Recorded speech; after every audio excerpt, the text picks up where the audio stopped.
I never thought I'd be the kind of person who spends their nights sketching blueprints instead of scrolling through Instagram.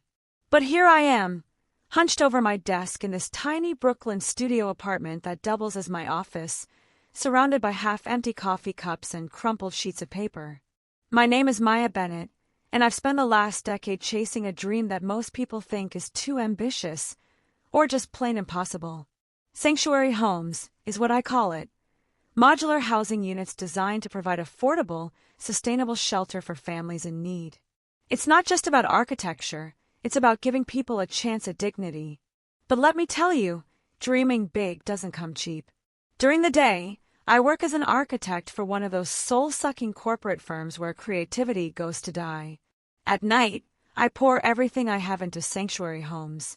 Some days, I wonder if I'm crazy for doing this, especially when I hear my dad's voice echoing in my head, telling me how impractical my ideas are. Still, I can't stop. Every time I think about quitting, I picture the faces of the families I've met during my research trips to homeless shelters across New York. They deserve better. And maybe, just maybe, I can give them that. My father, Ethan Bennett, has always been complicated. He's the kind of guy who measures success in square footage and bank account balances. Growing up, he drilled into me the importance of playing it safe. When I told him I wanted to study architecture, he scoffed and said, "Why waste your time building houses for people who can't afford them? Go make real money." Those words stung then, and they still sting now. Our relationship has always felt like walking on eggshells. He doesn't understand me, and honestly, I don't think he ever tried. Last week, we had dinner together at his place in Queens. As usual, he spent the entire meal criticizing my career choices. "Maya," he said, cutting into his steak with more force than necessary, "you're wasting your talent. You could be designing skyscrapers or luxury condos. Instead, you're playing Robin Hood with plywood and nails." I clenched my fists under the table but forced myself to smile. "Dad, it's not about the money," I replied. "It's about making a difference." He rolled his eyes like I had just said something ridiculous. That night, as I walked back to my apartment, I couldn't shake the feeling that no matter how hard I worked, I'd never earn his approval. Things finally started looking up a few days ago when I got an email from Rachel Thompson, a philanthropist known for funding innovative social projects. She'd seen my presentation at a local community forum and was interested in investing in sanctuary homes. I nearly dropped my phone when I read her message. This could be the break I've been waiting for, the validation I need to prove to everyone, and maybe even myself, that my dream isn't as crazy as they think. We met at a cafe in Soho, and let me tell you, Rachel is every bit as intimidating as she sounds. Dressed in a sleek navy blazer and heels that probably cost more than my rent, she grilled me with questions about my designs, budget, and long-term vision. By the end of our meeting, though, she seemed genuinely impressed. "You're on to something special," she said, handing me her card. "If you can secure additional investors, I'll back you fully." For the first time in months, I felt hopeful. Maybe, just maybe, I was closer to turning my dream into reality. Hope, as it turns out, is a fragile thing. Yesterday, I received a call from Noah Harper, my childhood friend and business partner. His voice was tense as he asked me to meet him urgently at his office. When I arrived, he handed me a folder filled with documents that made my blood run cold. According to these papers, my father had sold my blueprints for sanctuary homes to Gregory Marks, a rival developer notorious for his luxury condo projects. "What?" I whispered, flipping through the pages in disbelief. How could he do this? Noah placed a hand on my shoulder. "I'm so sorry, Maya. I know how much this project means to you." I felt like the floor had been ripped out from under me. All those late nights, all that sacrifice, it was gone in an instant because of my own father. The worst part, he didn't even have the decency to tell me himself. Instead, I found out through legal documents. I stormed out of Noah's office, my mind racing with anger and betrayal. How could the man who raised me betray me like this? That evening, I drove straight to my father's house in Queens. I didn't bother knocking. I just barged in, slamming the door behind me. He was sitting in his recliner, watching some old Western movie, completely oblivious to the storm brewing inside me. "What the hell were you thinking?" I shouted, throwing the folder onto his lap. For a moment, he looked confused, but then recognition dawned on his face. "Ah, so you found out," he said, his tone eerily calm. "Maya, listen." "No, you listen," I interrupted, my voice trembling with rage. "Those designs were mine. You had no right to sell them." He sighed, leaning back in his chair.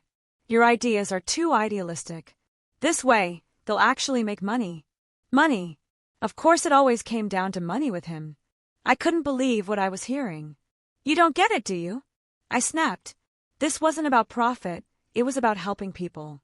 "But you wouldn't understand that, would you?" The fight with my father left me drained. I barely slept that night, replaying our argument over and over in my head. Was he really that blind to what I was trying to achieve? Or did he just not care? Either way, it hurt more than I wanted to admit. The next morning, I dragged myself to work, but I couldn't focus.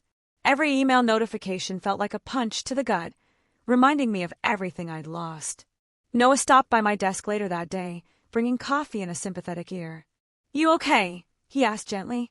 I shook my head, tears welling up in my eyes. "I don't know what to do," I confessed. "Everything I've worked for, it's gone." He sat down beside me, his expression serious. "It's not over yet," he said firmly. "We can fight this. Legally, those designs belong to you. Let's take them to court." The thought terrified me. Suing my own father? Going up against someone as powerful as Gregory Marks? It sounded impossible. But deep down, I knew Noah was right. If I didn't fight for my dream, who would?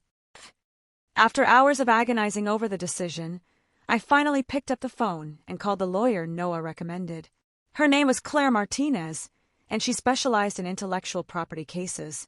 We met at her office the next day, and after reviewing the documents, she assured me we had a strong case. "This isn't just about your designs," she said. "It's about setting a precedent. People like Gregory Marks shouldn't be allowed to exploit others' hard work for profit." Her words gave me a sliver of hope, but I couldn't ignore the fear gnawing at me. That night, I sat alone in my apartment, staring at the stack of legal papers on my desk. Filing a lawsuit against my father and Gregory would mean risking everything, not just financially, but emotionally. Could I really go through with it? I thought about all the sacrifices I'd made to get here, all the sleepless nights and missed opportunities. Then I thought about the families who needed sanctuary homes. They deserved a fighting chance, and so did I.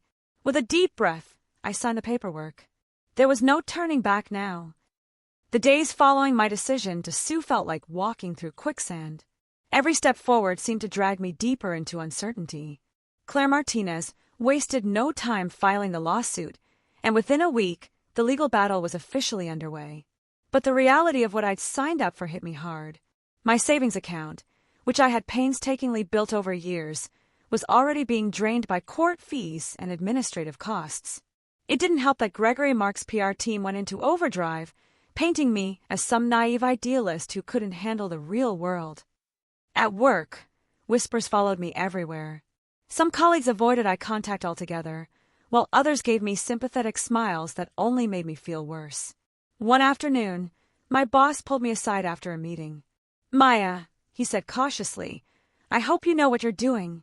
This kind of publicity could hurt your career." His words stung, not because they were untrue, but because they reminded me how much I stood to lose. I nodded stiffly and returned to my desk, where I buried myself in spreadsheets just to avoid thinking about the chaos swirling around me. Noah tried to keep things light between us, cracking jokes and bringing takeout to my apartment on weekends. But even he couldn't mask the worry in his eyes. "You're working yourself to death," he said one evening as we sat on my couch, surrounded by empty pizza boxes and blueprints. "You can't keep juggling this corporate job and the lawsuit. Something's gotta give." He was right, of course. Between late nights at the office and early mornings preparing for depositions, I was running on fumes. What Noah didn't know, what I hadn't told anyone, was that I'd started taking extra shifts at the firm. The overtime pay wasn't much, but it helped cover the mounting legal expenses. I hated lying to him, especially since he'd been nothing but supportive, but I couldn't bring myself to admit how desperate things were getting. That night, as Noah left my apartment, I watched him walk down the hallway, guilt gnawing at me.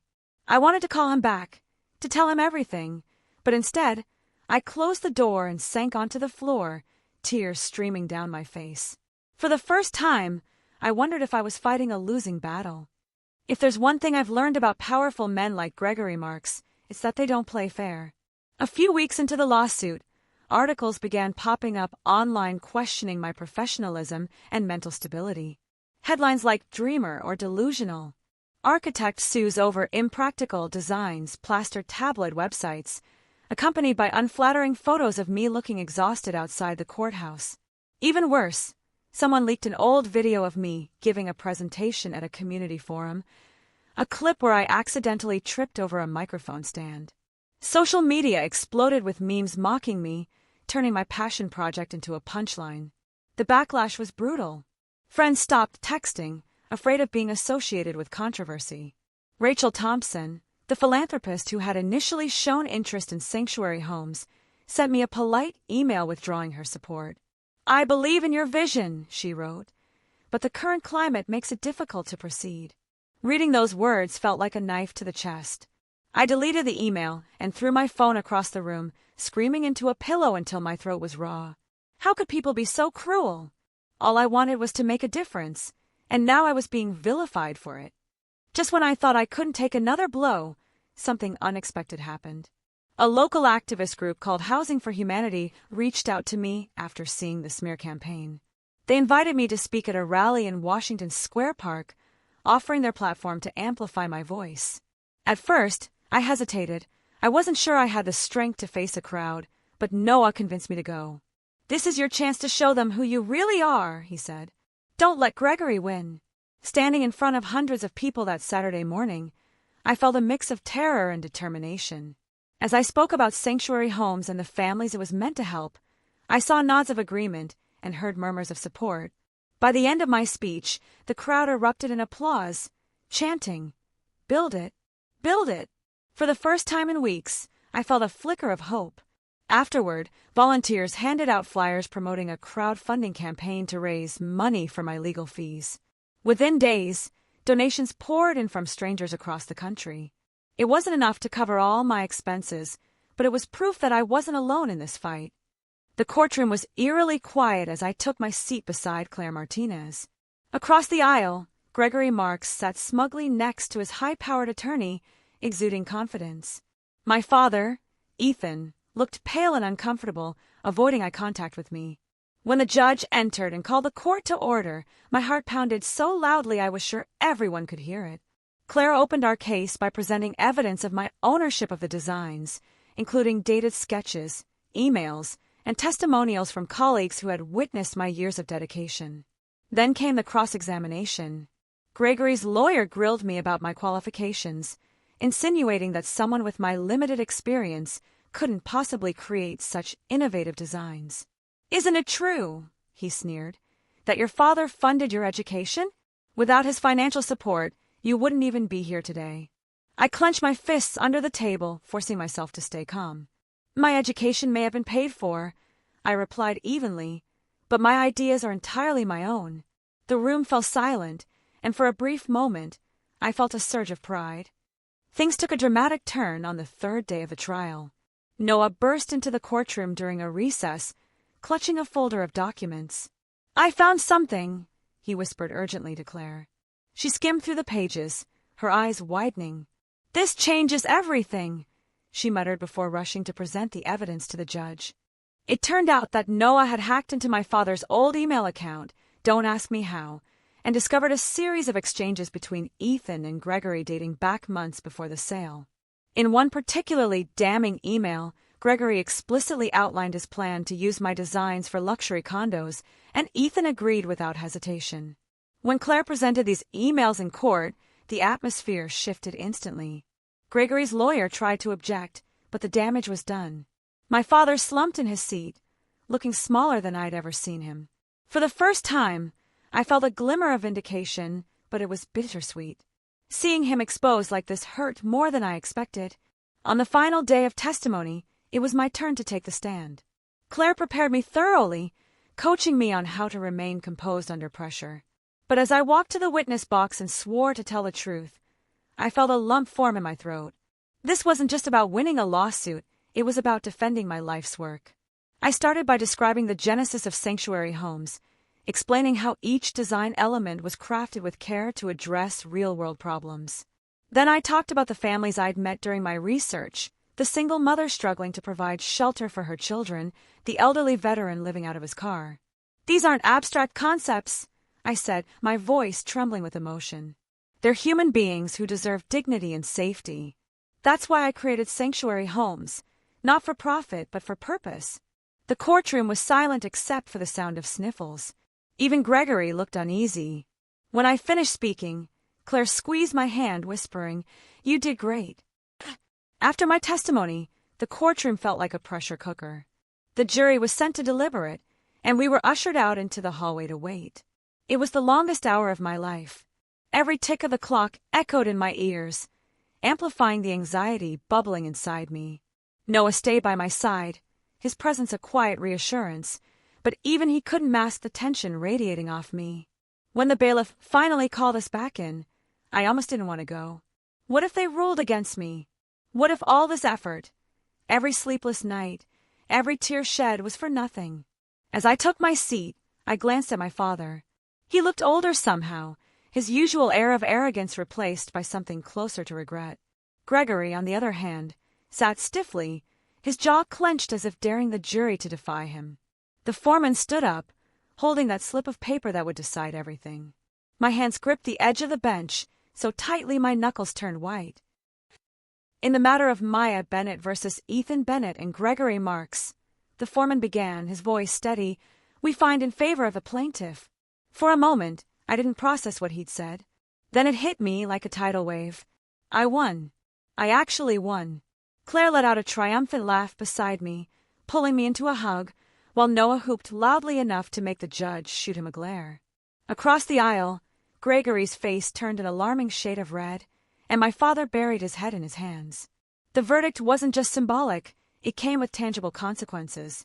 The court ordered Gregory to cease using my designs immediately and pay substantial damages for intellectual property theft. My father, too, was held partially liable, though the financial burden paled in comparison to the public humiliation he now faced. Reporters swarmed outside the courthouse, snapping photos and shouting questions, but I barely registered any of it. All I could think about was that I had reclaimed my dream and proven that it mattered. The days following the trial were surreal. News outlets covered the case extensively, portraying me as both a victim and a victor.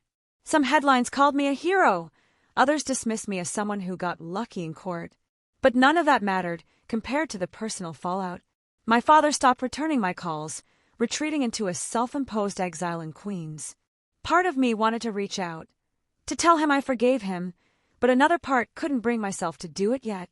How do you forgive someone who betrayed you so deeply? Meanwhile, I threw myself back into work, determined to rebuild sanctuary homes from scratch. The crowdfunding campaign had raised enough money to cover some initial costs, but there was still so much to do. Late one night, as I sat sketching new blueprints, Noah knocked on my door. He carried 2 cups of coffee and a look of concern. "You've been avoiding me," he said softly, setting the drinks down. "Noah," I started, but he cut me off. "I get it, okay? You're dealing with a lot. But don't shut me out, Maya. Let me help." His words broke something open inside me, and for the first time in weeks, I let myself lean on someone else. Rebuilding my life post-trial was harder than I expected.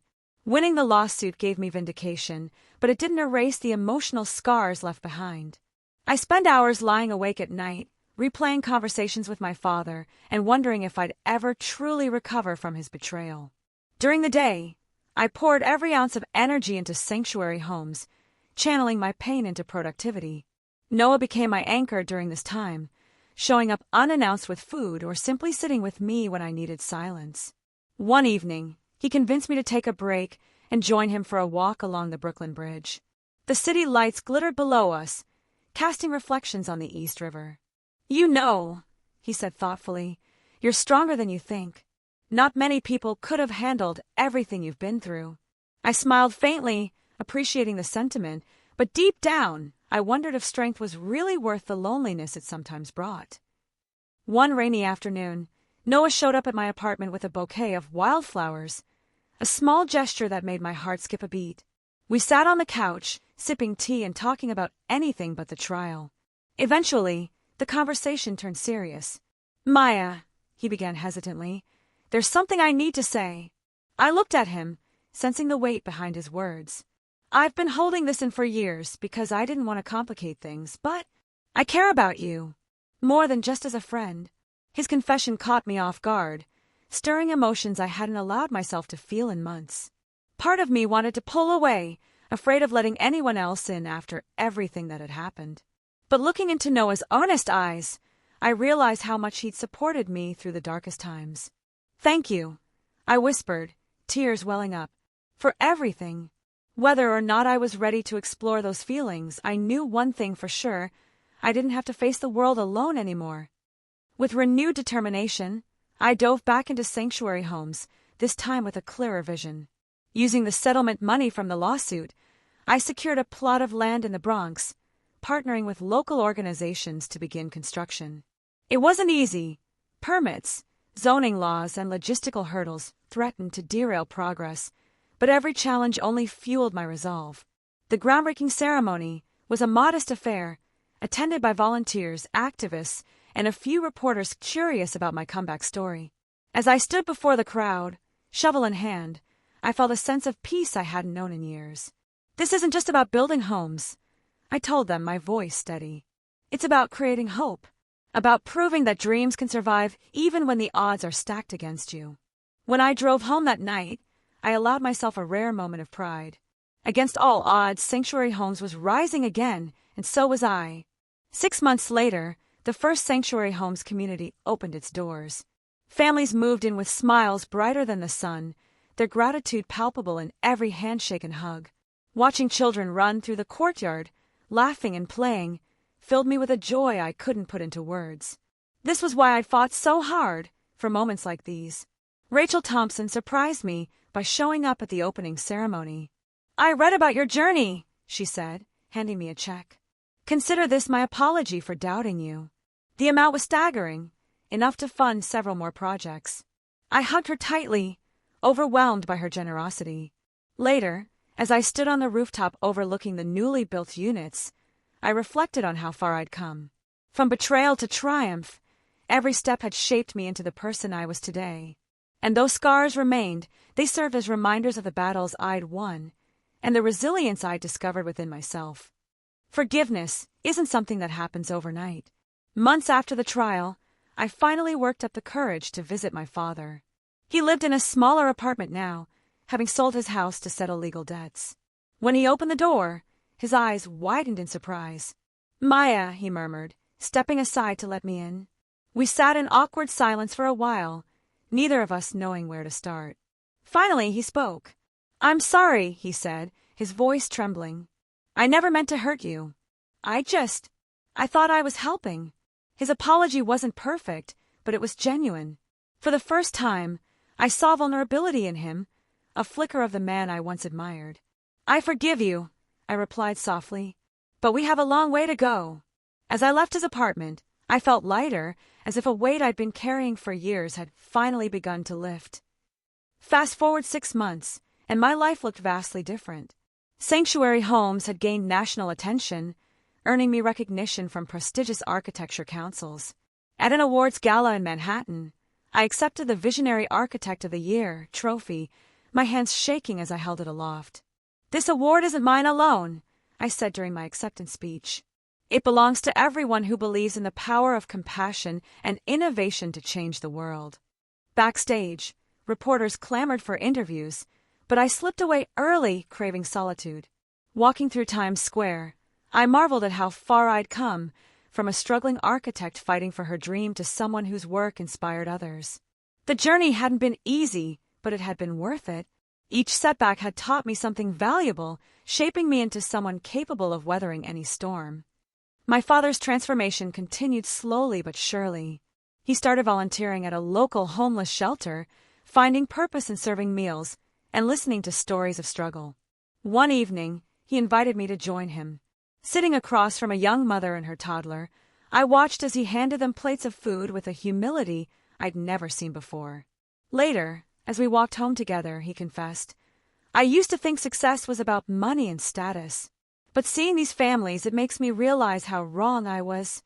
His words touched me deeply, reminding me that people can change if given the chance. While our relationship wasn't fully repaired, it was healing. And sometimes that's enough. Standing atop a rooftop overlooking the growing sanctuary homes communities, I felt a sense of fulfillment I'd never imagined possible. The skyline stretched endlessly before me, a testament to human ambition and resilience. In my pocket, I carried a note Noah had written me. "Dreams aren't built alone, they're fought for. And no one can take away what you've earned through courage." As the sun dipped below the horizon, painting the sky in hues of orange and pink, I allowed myself to dream again, not just of sanctuary homes, but of a future filled with love, forgiveness, and endless possibilities. The road ahead wouldn't always be smooth, but I knew I had the strength to navigate it. After all, I'd already proven that dreams, no matter how fragile, can withstand even the fiercest storms.